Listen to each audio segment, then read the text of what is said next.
ప్రస్తుతం మనతో పాటు ప్రముఖ ఆధ్యాత్మికవేత్త, ఐకాన్ ఆస్ట్రాలజర్ గట్టుపల్లి సురేష్ బాబు గారు మనతో ఉన్నారు. శివరాత్రి గురించి గురువుగారి మాటల్లోనే ఆ రోజు మనం ఏమేం చేసుకోవాలి, పాటించాల్సిన విధి విధానాలు ఏంటి గురువుగారి మాటల్లో అడిగి తెలుసుకుందాం. నమస్కారం గురుగారు. జై శ్రీమన్నారాయణ. గురుగారు, ఈసారి మనకి మహాశివరాత్రి ఏ రోజు వచ్చింది? ఆ రోజు ప్రత్యేకంగా మనం పాటించాల్సిన విధి విధానాలు ఏంటి? ఇప్పుడు చాలామంది ఎక్కువగా పూజలు చేయని వారు కూడా ఉంటారు. మరి వాళ్ళకు కూడా అర్థమయ్యేలాగా పిన్ టు పిన్ ఆ రోజు ఉదయం నుంచి రాత్రి వరకు ఏ విధంగా మనం పాటించాల్సిన ఆచారాలు ఏంటి, ఎటువంటి క్రతువులు చేస్తే మనకి దేవుడికి దగ్గరగా ఉంటాం, ప్రతి ఒక్క విశేషం మనకు తెలియచేయండి గురుగారు. ముందుగా మన ప్రేక్షకులందరికీ కూడా మహాశివరాత్రి శుభాకాంక్షలు. ఆ శివుని భగవాన్ యొక్క కృపా కటాక్షాలు మన ప్రేక్షకులందరి మీద ఉండాలి, అందులో మనం కూడా ఉండాలి. వారందరి మీద ఉంటూ ఇంటిళ్ళ పాది మొత్తం కూడా సిరి సంపదలు వెదజల్లాలని మనస్ఫూర్తిగా కోరుకుంటూ ఆ ఒక శివ భగవాన్ యొక్క కృపా కటాక్షాలు ప్రతి ఒక్కరి మీద ఉంచుకోవాలని మనస్ఫూర్తిగా ప్రార్థిద్దాము. అలానే మొదటిగా మనకి మహాశివరాత్రి సంవత్సరంలో ఒకసారి వచ్చేటువంటి మహాశివరాత్రి, అంటే ప్రతి మాసంలో కూడా మాస శివరాత్రి అని వస్తుంటుంది, 12 సార్లు వస్తుంటుంది. అలానే మహాశివరాత్రి అని పర్వదినం అనేది చాలా గొప్ప విశేషమైనటువంటి పర్వదినం అని చెప్పవచ్చు. ఇక్కడ మనకి 15వ తారీఖు అయితే మహాశివరాత్రి కనపడుతుంది.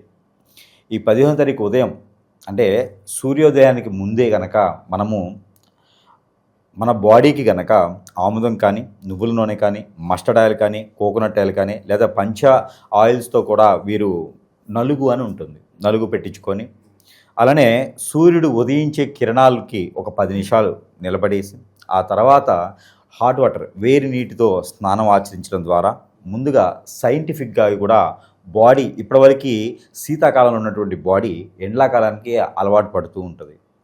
అలానే బాడీలో ఏదన్నా ఈ శీతాకాలం అప్పుడు రంధ్రాలు పడటం కానీ, బాడీ అంత పగలటం కానీ జరుగుతూ ఉంటుంది వెదర్కి. అదంతా కూడా బాడీ మళ్ళీ తన స్థితిగతులు మారకుండా, అక్కడ మచ్చలు లాంటివి ఏది గ్రంథుల్లోనూ చెడు దృష్టి పోకుండా, బ్లడ్ సర్క్యులేషన్ సరిగా అవుతూ అనేక రకాలటువంటి క్రిములు అనేది బాడీలోకి చొచ్చుకుపోతూ ఉంటాయి. అవన్నీ కూడా వైదొలిగిపోయేసి ఈ భద్ర చేసినటువంటి ఆయిల్ ద్వారా బాడీకి మళ్ళీ పూర్వ వైభవం వచ్చేదానికి ఉంటుంది. ఎండాకాలం మొత్తం కూడా బాడీకి ఎలాంటి సమస్య ఇబ్బంది లేకుండా చర్మం బాగుండేదానికి, కాంతివంతంగా ఉండేదానికి తోడ్పడుతుంది. ఇక గ్రహాలన్నీ కూడా సానుకూలంగా ఉండేందుకు శివ భగవాన్ యొక్క నామస్మరణతో ఏదైతే ఓం నమ శివాయ అనుకుంటూ గనక మనము ఈ యొక్క ఆ స్నానం చేసే నీటిలో ఉప్పు, మెంతులు వేసుకొని స్నానం ఆచరించాలి. ఈ స్నానం ఆచరించేప్పుడు ఏదైతే రథసప్తమి రోజున చిక్కుడాకులు లేకపోతే జిల్లేడాకులతో స్నానం చేసే ఆచారం ఉందో, అలానే శివరాత్రి సమయంలో కూడా ఈ చిక్కుడాకులు జిల్లాడాకులతో స్నానం చేసేటువంటి ఆచారం ఉంటుంది. అలానే నలుగు అంటారు, నలుగు అంటే పెళ్ళిళ్ళు మనకి చేస్తూ ఉంటారు. అదేవిధంగా ప్రతి ఒక్కరు కూడా పుట్టిన బేబీతో పాటు మరణించేటువంటి పండు ముసలి వారితో సహా కూడా వీరందరూ కూడా నలుగు పెట్టించుకొని ఉదయించే సూర్యుని కిరణాలు పడేలాగా నీళ్లు కాచుకొని ఆ నీటితో స్నానం చేసేటప్పుడు చిక్కుడాకులు కానీ జిల్లేడాకులు కానీ పెట్టుకొని స్నానం ఆచరించుకోవడం ఒక పద్ధతి. దానికన్నా ముందు ఈ శనగపిండి అంటుంది, బాత్ పౌడర్స్ ఉంటాయి, దాంట్లో 5 రకాల మిశ్రమం కలుపుతూ ఉంటారు. ఒకటి బియ్యం, శనగలు, ఇలానే మనకి ఇంకా 2-3 రకాలు కలుపుకొని, పెసలు, ఇవన్నీ కలుపుకొని పౌడర్ కొట్టుకొని పెట్టుకుంటారు. ఇది మనకి బాత్ పౌడర్ అంటారు. ఈ పౌడర్తో నలుగు పెట్టుకొని స్నానం ఆచరించడం ద్వారా ముందు చర్మ వ్యాధులు తగ్గేదానికి ఆస్కారం ఉంటుంది. ఇకపోతే ఆ రోజున ఉదయించేటువంటి సూర్యకిరణాలు మన మీద పడినా మనలో ఉన్నటువంటి కామక్రోధాలే కాదు, చెడు దృష్టి అంతా కూడా తొలగిపోతూ ఉంటుంది. ఇక ఆ క్షణం నుంచి మనము ఫాస్టింగ్ ఉండడం మొదలు పెట్టాలి. స్నానం అయింది అంటే కనుక దేవుని గుడిలో కానీ లేదా ఇంట్లో ఆలయంలో కానీ దీపారాధన చేయాలి. ఈ బ్రాహ్మీ ముహూర్తంలో చేసేటువంటి స్నానాలు, తర్వాత సూర్యోదయాన్ని చేసే స్నానాలు చాలా ప్రత్యేకత. ఇక ఎవరైనా సరే నది, వాగు, చెరువు, ఏరు, సెలయేరు, బ్రహ్మగుండాలు వాటిలో స్నానం ఆచరిస్తే ఇక స్వర్గలోక దర్శనమే అన్నట్టుంటుంది. మనం చేసేటువంటి పాపకార్యాలు తెలిసి తెలియక చేసినటువంటి ఏమైనా ఉంటే కూడా అవన్నీ కూడా మనకి పటాపంచలైపోతాయి. గ్రహరీత్యా దోషాలు ఉన్న పటాపంచలవుతాయి. ముఖ్యంగా పితృదోషాలు ఏమైనా ఉంటే కూడా పటాపంచలైపోతాయి. ఆ శివ భగవానుడికి మన పితృలందరూ కూడా స్వర్గలోక దర్శనం చేసుకోవడానికి అనుకూలంగా ఉండేటువంటి పర్వదినం అని చెప్పొచ్చు. ఈ స్నానం అనంతరం మనం చేసేటువంటి ఫాస్టింగ్, ఒక్కపొద్దు ఏదైతే ఉందో, ఈ ఒక్కపొద్దు వలన మనలో ఉన్నటువంటి మలినాలు, మనలో ఉన్నటువంటి కిడ్నీ, లివర్, స్టమక్ రిలేటెడ్ సమస్యలన్నీ కూడా తొలగిపోతాయి. దాంతోపాటు బ్లడ్ సర్క్యులేషన్ ఏదైనా ఉంటే కూడా దానికి స్థిమితంగా ఉంటుంది. కోపము, తాపము, చేతబడి, హిప్నటిజం, బ్లాక్ మ్యాజిక్ ఇవన్నీ కూడా కొంతమేర ఉపశమనం పొందేలా కనిపిస్తుంది. మనం ఇంట్లో అయినా దీపారాయణ చేసుకోవచ్చు, ఆలయంలో అయినా దీపారాయణ చేసుకోవచ్చు. ఆలయంలో అయితే కనుక శివభగవానికి అభిషేకం చేసుకుంటే చాలా మంచిది. దీంట్లో అభిషేకానికి కూడా ప్రత్యేకత ఉంది, అది మళ్ళీ మనం మాట్లాడదాం. అలానే ఇక ఇంట్లో మనము ఎన్నో రకాలంటే ఉదయించే సూర్యుడికి సూర్య నమస్కారాలు చేసుకోవచ్చు, సూర్యునికి నీళ్లు ఆర్జనివ్వచ్చు. ఇక ఆర్థికమైనటువంటి స్థితిగతిలో ఉన్నారు అంటే కనుక వారందరూ కూడా ఇక కుటుంబంలో సమస్యలు ఉన్నాయి, కలతలు ఉన్నాయి, వీరందరూ కూడా మిరియాలు ఒక 7 తీసుకొని సూర్యునికి ఉదయించే సూర్యునికి నీళ్లు ఆర్జనివ్వడం అనేది మన ప్రత్యేకత. స్నానం చేసిన వెంబట నీళ్లు ఆర్జనివ్వాలి. అలానే ఎవరికైనా చెడు నెగిటివ్స్ ఉన్నాయి, చేతబడింది, దెయ్యం పట్టింది, పనులు ముందుకెళ్ళట్లేదు, ఇలాంటి వారంతా కూడా ఎండుమిరపకాయ గింజలు ఒక 7 తీసుకుని చేతిలో పెట్టుకొని వారందరూ కూడా నీళ్లు ఆర్జినవడం అనేది మన ప్రసిద్ధి.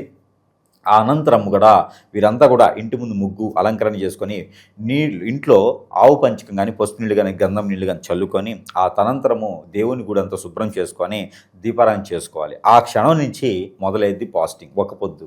ఈ ఒక్కపొద్దు మొత్తం కూడా రేత్రంతా జాగారం చేస్తూ ఉండొచ్చు. కాకపోతే ఒక్కపొద్దు జాగారం చేసే సమయంలో అవసరం లేదు. ఒక్కపొద్దు అనేది సాయంత్రం 6 వరకు ఉంటే సరిపోతుంది. ఆ తర్వాత దీపారాజన చేసుకొని లేదా ఆలయంలో దేవుని దర్శనం చేసుకొని ఒక్కపొద్దు విడిచి ఏమైనా తినొచ్చు, ఫ్రూట్స్, వెజిటేబుల్స్ లాంటివి ఏదైనా తినొచ్చు. అలానే డ్రై ఫ్రూట్స్ కూడా తినొచ్చు. ఆ తర్వాత దేవుని నామస్మరణలో భజన చేసుకుంటూ కోలాహలంగా, ఆహ్లాదకరంగా అక్కడ మనకి జాగారం అంటారు. ఈ జాగారం అనేది చేసుకుంటూ ఉంటే చాలా మంచిది. ఇక ఫాస్టింగ్ ఒక్కపొద్దున్న వాళ్ళు శివకోటి రాసుకుంటే చాలా మంచిది. కొంతమంది గోదాదేవి కళ్యాణం కూడా చేసుకుంటారు, కొంతమంది గౌరీమాతకి అర్చనాభిషేకం కూడా చేసుకుంటారు, గౌరీమాత వ్రతం కూడా చేసుకుంటారు చాలామంది కూడా. జాగారం అంటే గురుగారు నైట్ అంతా సినిమాలు చూస్తూ కూర్చుంటున్నారు. మనకు తెలిసిన జాగారం ఏంటంటే సినిమాలకు వెళ్ళటము, జాగారం అంటే పబ్బులకు వెళ్ళటము, అటు ఇటు తిరగటము, బళ్ళు వేసుకుని తిరగటము, ఆనర్ కొట్టుకుంటూ తిరగటము, జనారణ్యానికి ఇబ్బంది కలిగించడము, డ్యాన్సులు వేయటము ఇవి కాదు. జాగారం అంటే దేవుని నామస్మరణ, జాగారం అంటే దేవుని చేసే భజన, జాగారం అంటే దేవుని యొక్క తలుచుకోవటం, జపం చేసుకోవటం. నవగ్రహాలన్నీ కూడా ఆ రోజున శివమూర్తి దర్శనానికి వెళ్తూ ఉంటారు. ఆ శివభగవాన్ దర్శనానికి నవగ్రహాలన్నీ కూడా చేరుకుని ఉంటాయి. అలాంటప్పుడు మనం కూడా ఆ నవగ్రహాలతో పాటు తోడుగా మనము ఆ శివభగవానికి ఆరాధన చేయడం ద్వారా ఆ నవగ్రహాల ఒక అశుభ దృష్టి ఏదైనా ఉంటే మన మీద తొలగిస్తారు. ఆ రోజున ఇదిగో ఈ భగవానుడు, ఈ పిల్లవాడు, లేకపోతే ఇతను నా భక్తుడున్నాడు, మీరు అతన్ని బాధించకండి, చూడండి ఎలా చేస్తున్నాడు అని చెప్పి సాక్ష్యం చూపిస్తుంటాడు ఆయన.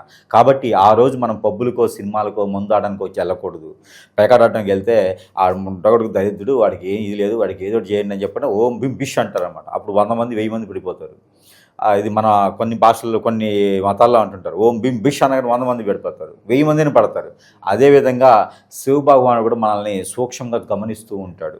కాబట్టి మనం చేసేటువంటి క్రియల ప్రకారంగానే మనకి అదృష్టం అనేది లభిస్తూ ఉంటుంది.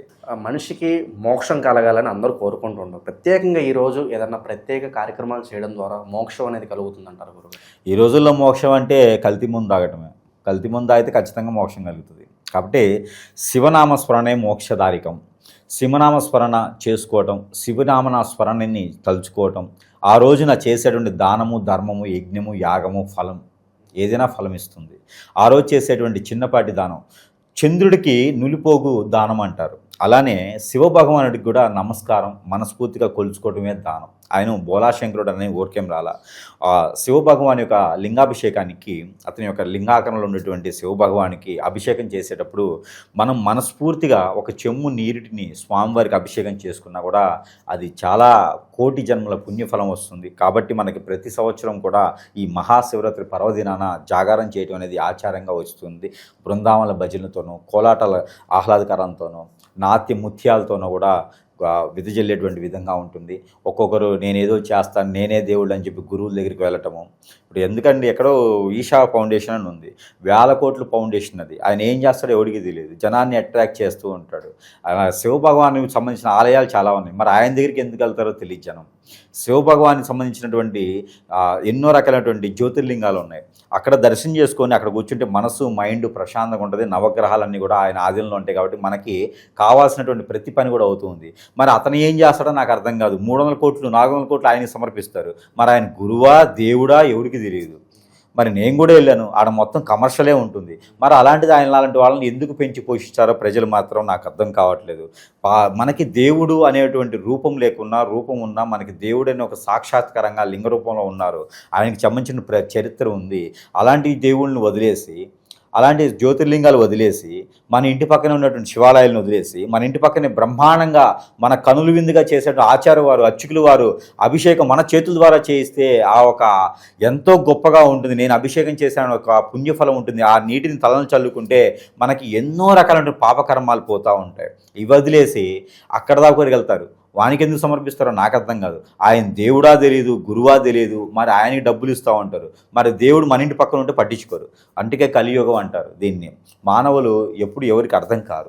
కాబట్టి అలాంటి ఆలయాలకు వెళ్తే సరిపోద్ది, కానీ అక్కడికి ఈషా ఫౌండేషన్ లాంటి వాటికి, ఇంకేదైనా ఆరాచకలు ఉండేటువంటి వాటికి ఎవడో గురువు వచ్చేసి నేను అభిషేకం చేస్తాను రండి, నేను రుద్రాక్షిస్తాను రండి అంటే ఆ రోజున ఎక్కడికి ఏ గురు దగ్గరికి వెళ్ళే అవసరం లేదు. అందరూ వాళ్ళు కూడా దయదలిస్తే వాళ్ళు కూడా ఆ శివనామస్మరణలో ఉంటే సరిపోతుంది. ఇదే అవకాశంగా చేసుకొని డబ్బులు గుంజేదానికో, మన దగ్గర నుంచి అవకాశాలు తీసుకునే దానికి తప్పితే వేరే ఏది లేదు. ఏ గురు దగ్గరికి వెళ్ళినా, ఎవరి దగ్గరికి వెళ్ళినా ఏమీ రాదు. ఆలయాలకు వెళ్ళండి, దేవుని దర్శనం చేసుకోండి. దేవుని దర్శనం చేసుకోవడం ఒకటే కాదండి, దేవుని దర్శనం చేసుకున్న తర్వాత ఇక్కడ మనం ఆలయానికి దేనికి వెళ్తామంటే, మనకి ఆలయానికి వెళ్ళగానే అర్చన అంటారు.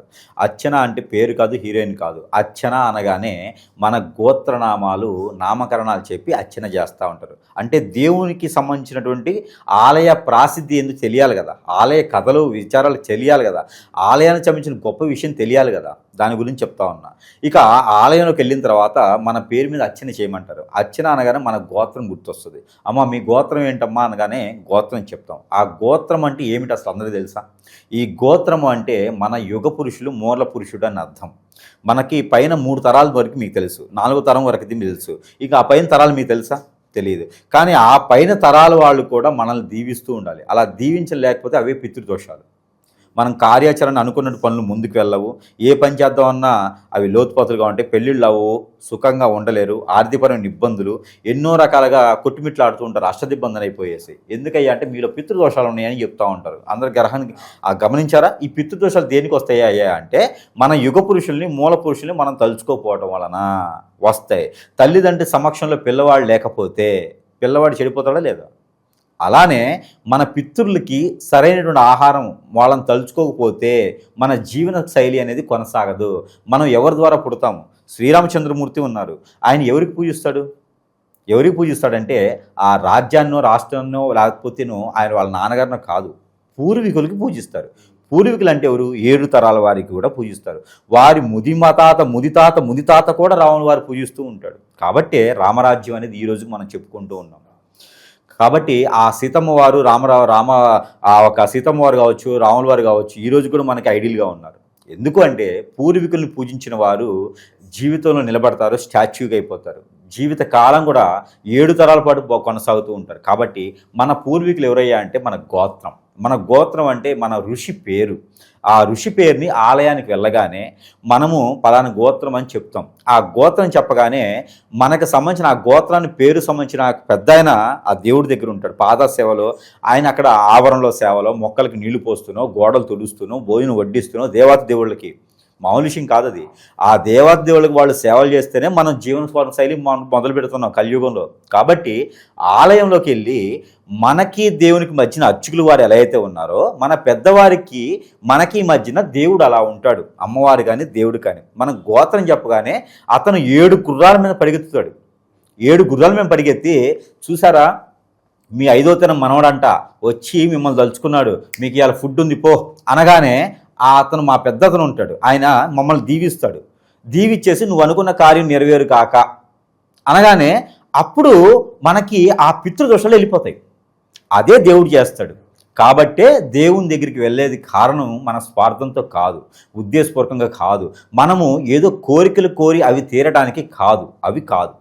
అక్కడికి వెళ్ళేది దేనికంటే మన పితృదోషాలు పోగొట్టుకునేందుకు మన గోత్రం అనేది అక్కడ చదవడం, ఉచ్చారణ చేయడంతో ఆ గోత్రం అనేటువంటి పెద్ద మనిషి అక్కడ ఉంటాడు. అది ఎన్నో తరమో మనకి తెలియదు. ఆయనకి మనం తెలుసు కాబట్టి మనం అక్కడికి వెళ్ళి ఆ గోత్రం చెప్పగానే ఆయన పాద సేవకులు ఉంటారు. ఆకలి అవుతుంది, ఆకలి అవునప్పుడు ఉన్నారు ఎందుకు, నా రక్తం పంచుకు పుట్టారు, నా ముది మనవాళ్ళట 5వ తరం 6వ తరం వాళ్ళ సుఖాలు తప్పితే నన్ను ఎవరు పట్టించుకోవట్లేదని ఏడుస్తూ ఉంటారు. ఆ ఏడుపు మనకి చెడు దృష్టి సాగుతుంది. అలానే గోత్రం చెప్పగానే వాళ్ళకి ఆహారం ఏ ఫుడ్ పెట్టే అవసరం లేదండి. ఆలయానికి వెళ్ళేటప్పుడు ఏదైనా వస్తువు ఒట్టిది అది వెళ్ళకూడదు అంటారు, ఒట్టి చేత్తు వెళ్ళకూడదు అంటారు. అందుకోసమే ఆ పెద్దలకు ఆహారం మనం తీసుకెళ్ళిందే ఉంటుంది. ఆ తీసుకెళ్ళినటువంటి నైవేద్యం స్వామివారికి వెళ్తే ఆయన తినడండి. ఆయన వాళ్ళకి ఇచ్చేసి ఇవాళ నీకు ఫుడ్ దొరికింది, పో, నీ సంపాదన నీకు వచ్చేసింది, మీ వాళ్ళు అట మీ రక్తం పంచి పుట్టిన వాళ్ళు నీకు ఇచ్చేశారు, అది తిను అనగానే వాళ్ళు కడుపు నిండిన తర్వాత అప్పుడు దీవిస్తారు, మన పితృదోషాలు పోతాయి. కాబట్టి ఇది అందరూ కూడా గ్రహించుకోవాల్సినటువంటి విషయం. ఇక ముఖ్యంగా ప్రతిరోజు కూడా ఆలయానికి వెళ్ళడం కుదరినటువంటి వారు ఇంట్లో కూడా దేవునికి పూజించండి అనగానే దేవుడికి పేరు చెప్పుకొని లక్ష్మీ నరసింహస్వామి నాకు ఇల్లు కావాలి, వెంకటేశ్వర స్వామి నాకు కళ్యాణం కావాలి, రాముల వారు నాకు రాజ్యాధికారం కావాలి, ఇలా కాకుండా ఆంజనేయ స్వామి నాకు ఏదైనా ధైర్యం కావాలి, ఇలా కాకుండా స్వామి నా గోత్రం ఇది, నా పేరు ఇది, నాకు ఈ పని చేసేలా చూడే అంటే నా గోత్రం ఎప్పుడైతే చెబుతానో ఆ క్షణం నా పని అయిపోయినట్లు లెక్క. మనం పెట్టేటువంటి స్వామివారి నైవేద్యం స్వామివారు వచ్చి తినరండి, మన పెద్దవారు వచ్చి తింటారు. ఈ నైవేద్యం స్వామివారు పెద్దవారికి ఇస్తారు. అప్పుడు మన పితృదోషాలు పోతాయి, మనం అనుకున్న కార్యాచరణ ముందుకు వెళ్తుంది. దీనికోసమే దైవం. అంతేగాని దేవుడి పేరు చెప్పుకొని కోట్లాది రూపాయలు కొల్లగొట్టేసి దేవుడి పేరు చెప్పుకొని నేనే గురువు నుంచి పాదాభిషేకం చేసుకుంటే మన కర్మలు పోవండి, ఇంకా ఎక్కువ అవుతాయి.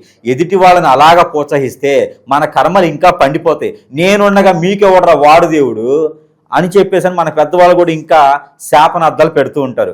నైట్ అమ్మవార్లు ఊరేగించడం, నైట్ పాములు చేస్తే కూడా కుక్కలు చేస్తే విగ్రహాలు కట్టించడం, ఇవన్నీ కూడా వాళ్ళ కర్మన్సారే బుద్ధి తప్పితే వేరే కాదు. మహాశివరాత్రి పర్వదినానైతే ఆ దేవాది దేవుని దగ్గరికి వెళ్ళి ఆరాధన చేయడంతో మన పెద్దవారికి ఆహారం అవుతుంది.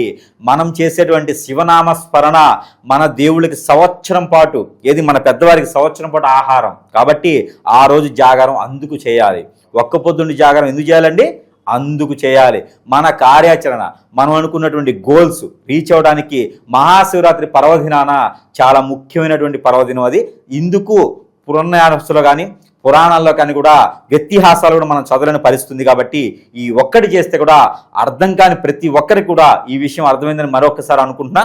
దీనికి మనం సమర్పించే స్వామివారికి దీప ద్వైప నైవేద్యాలు అన్నీ కూడా మన పెద్దవారికి చేరతాయి. మనకి ఏదన్నా ఇంట్లో కీడు ఉంది, చెడు ఉంది అన్నా కూడా ఈ యొక్క పర్వదినాన మనము పాజిటివ్ ఉండొచ్చు.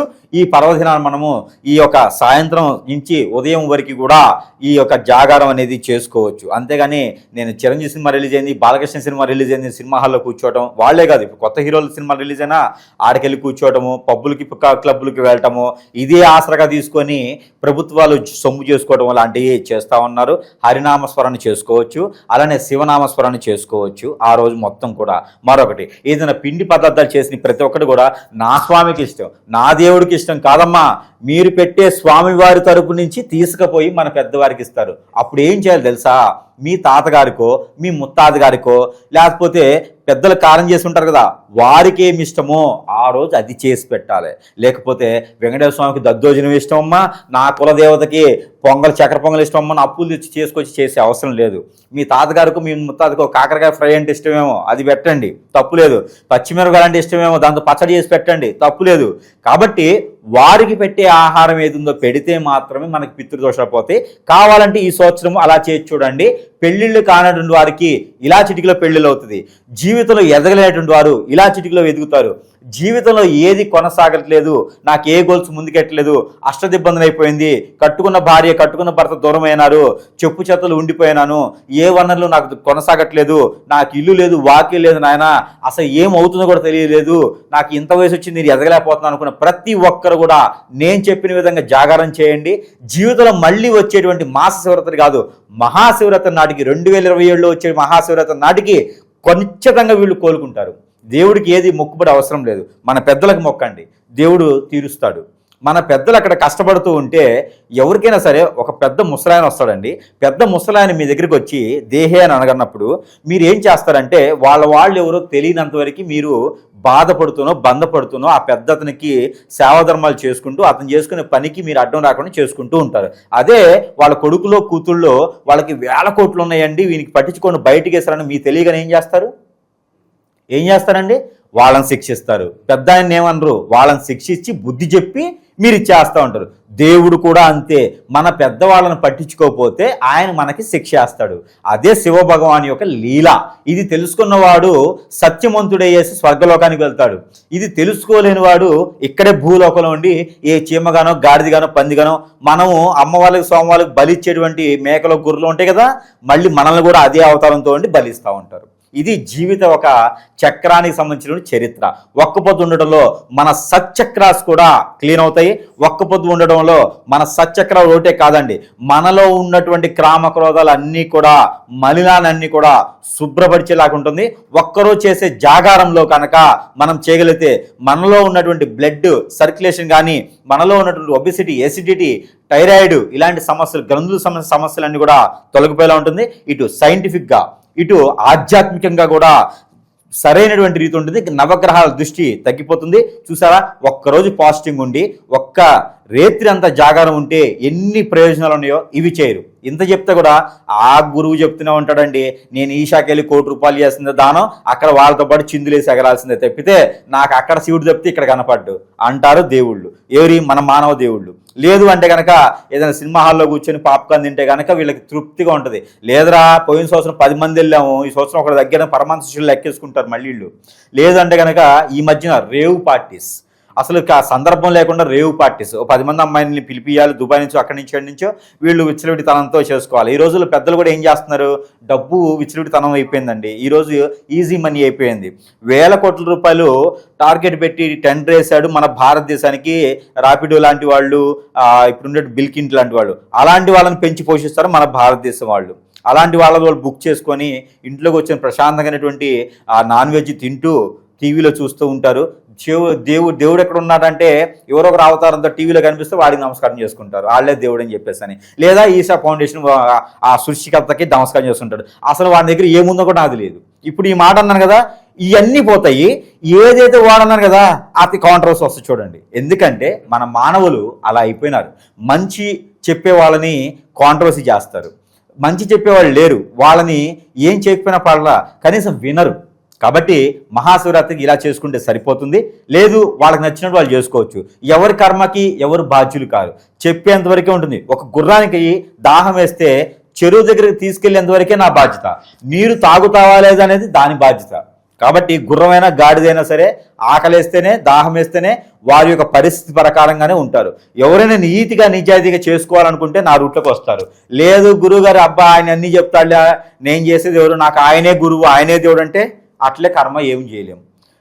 గురువుకి పాదాల నమస్కారం చేయకండి దయచేసి. గురువులు దేవుళ్ళు కాదు. దేవుని గుడిలోకి వెళ్ళి నమస్కారం చేస్తారు, గురువుల దగ్గరికి వచ్చి పాద నమస్కారం చేస్తారు. అదేం దరిద్రం నాకు అర్థం కాదు. గురువులంతా ఇదే అవకాశంగా తీసుకొని వారందరికీ కూడా ఆ అవకాశం తీసుకొని పాదసేవలు చేయించుకుంటూ డబ్బులు లాగుతూ ఉంటారు. ఇదే నచ్చుతుంది జనానికి. దయచేసి ఈ శివరాత్రి అయినా పరమపూర్తిగా కాకుండా ప్రేమపూర్తిగా కాకుండా కూడా భక్తి పూర్తిగా చేసుకుంటే ఖచ్చితంగా పుణ్యలోకాలకి మనం వెళ్ళే అవసరం లేదు. పుణ్యలోకాలకంత పుణ్యఫలము మనకి ఇక్కడే భూలోకంలో వస్తుంది. ఈ చిన్న క్రియ చేస్తే చాలు. ఓవరాల్గా మహాశివరాత్రిని అందరూ కూడా ఏ విధంగా వినియోగించుకోవాలి, ఎటువంటి పరిహారాలు చేసుకోవాలి, మనం పాటించాల్సిన పద్ధతులు ఏ విధంగా ఉండాలి అద్భుతంగా వివరించారు. ధన్యవాదాలు గురుగారు.